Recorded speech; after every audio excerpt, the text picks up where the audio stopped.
Hello everyone, I hope आप लोग अच्छे होंगे, पढ़ाई कर रहे होंगे। तो इस वीडियो में मैं आपको इम्पॉर्टेंट टॉपिक्स बताने वाली हूँ फिज़िकल केमिस्ट्री के, जो कि बीएससी थर्ड ईयर के लिए है, रोहिलखंड यूनिवर्सिटी के लिए। जैसा कि हमारे रोहिलखंड यूनिवर्सिटी के एमजेपीआरयू के ईयरली एग्ज़ाम शुरू हो चुके हैं बीएससी के, तो 2020 के लिए जो मोस्ट इम्पॉर्टेंट क्वेश्चंस हैं, 20 मोस्ट इम्पॉर्टेंट क्वेश्चंस हैं फिज़िकल केमिस्ट्री के लिए, वो मैं आपको आज इस वीडियो में बताने वाली हूँ। आपको ये क्वेश्चंस मतलब टॉपिक्स बिल्कुल नहीं छोड़ने हैं। अपने एग्ज़ाम जाने से पहले इन टॉपिक्स को ज़रूर करके आइएगा।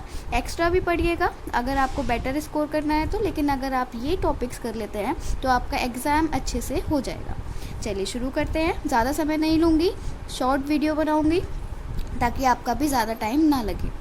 तो सबसे पहला जो टॉपिक है इम्पॉर्टेंट, वो है हमारा राउल्ट्स लॉ। राउल्ट्स लॉ बहुत बार पूछा जाता है, इसकी लिमिटेशंस क्या होते हैं इसके बारे में पूछा जाता है, न्यूमेरिकल भी पूछा जाता है राउल्ट्स लॉ पे। तो राउल्ट्स लॉ एक इम्पॉर्टेंट टॉपिक है, आप इसको ज़रूर करके जाइएगा। देन हमारा नेक्स्ट इम्पॉर्टेंट टॉपिक है क्लॉसियस-मोसॉटी इक्वेशन का डेरिवेशन आपको करके दिखाना होता है। ये आपसे पूछा जाता है कि जो हमारी क्लॉसियस-मोसॉटी इक्वेशन होती है उसको आप डिराइव कीजिए।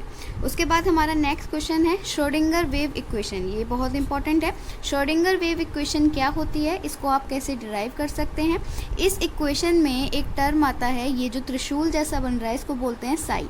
तो जो साई होता है उसका सिग्निफिकेंस यानी कि इंपॉर्टेंस क्या होता है, ये पूछा जाता है। श्रोडिंगर वेव इक्वेशन की लिमिटेशंस क्या थी, क्या क्या कमियाँ थी, इसके बारे में पूछा जाता है। देन हमारा नेक्स्ट इंपॉर्टेंट टॉपिक है रमन स्पेक्ट्रोस्कोपी।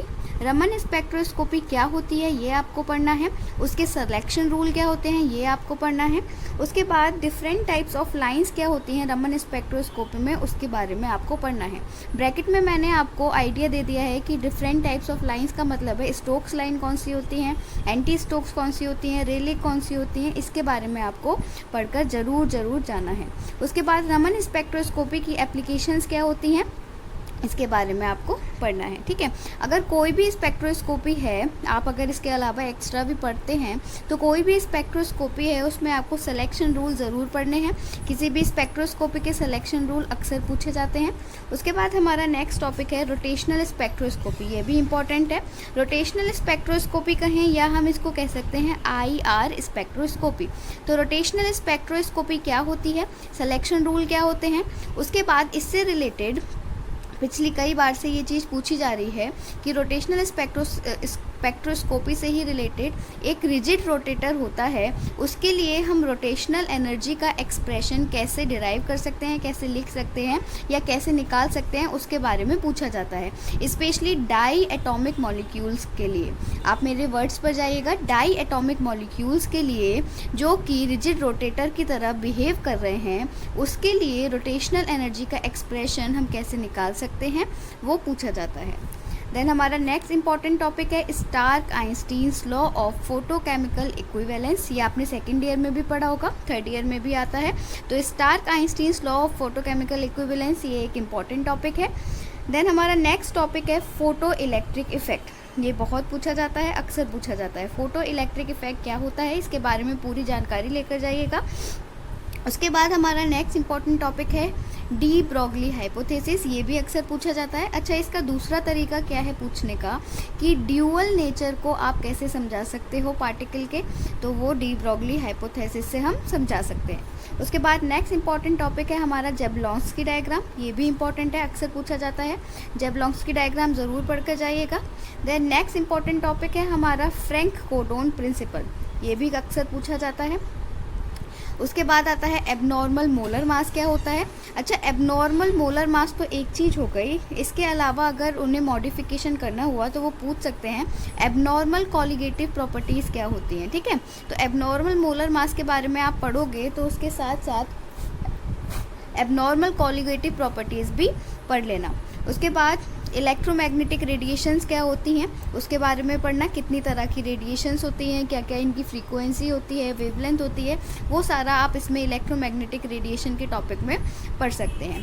अगर आप स्पेक्ट्रोस्कोपी पढ़ोगे तो ऑब्वियसली आपको इलेक्ट्रोमैग्नेटिक रेडिएशन के बारे में पता होगा ही। उसके बाद नेक्स्ट इंपॉर्टेंट टॉपिक है हमारा बॉर्न ओपेनहीमर अप्रॉक्सीमेशन।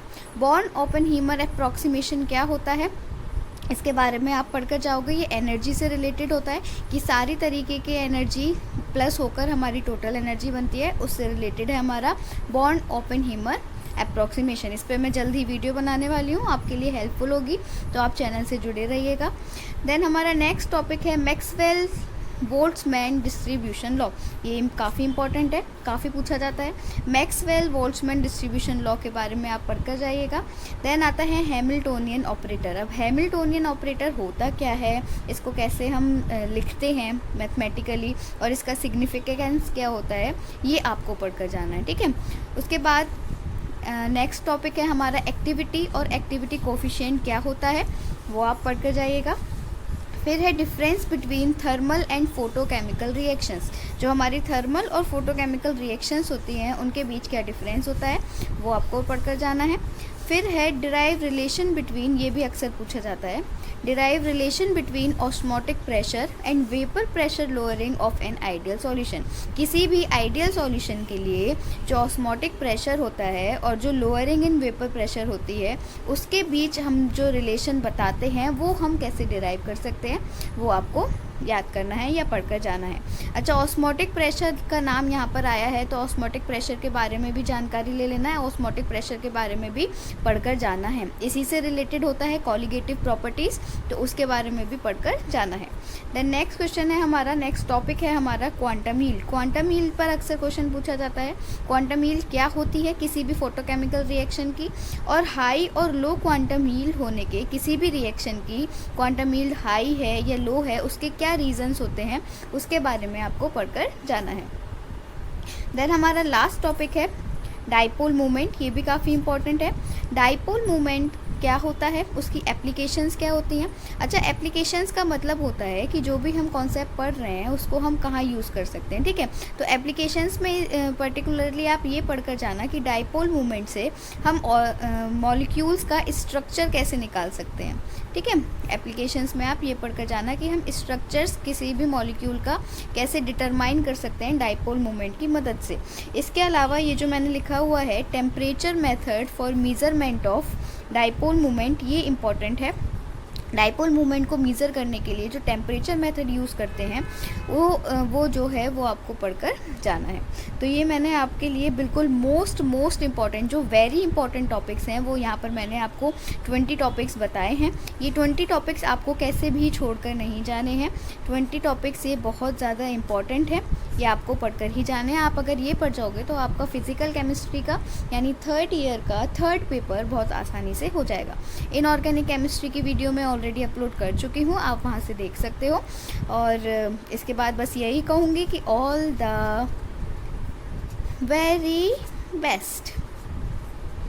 आपके एग्ज़ाम्स के लिए मेरी तरफ से बहुत सारी बेस्ट विशेस। तो all the very best for your exams. इस वीडियो के लिए इतना ही। मैंने छोटी वीडियो इसलिए बनाई है ताकि आपका ज़्यादा टाइम ना लगे और आप कम टाइम में ही ज़्यादा चीज़ सीख पाओ, ठीक है।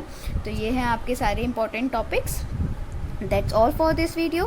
Thank you so much. पढ़ाई करते रहो, अच्छे मार्क्स लाओ। Bye bye.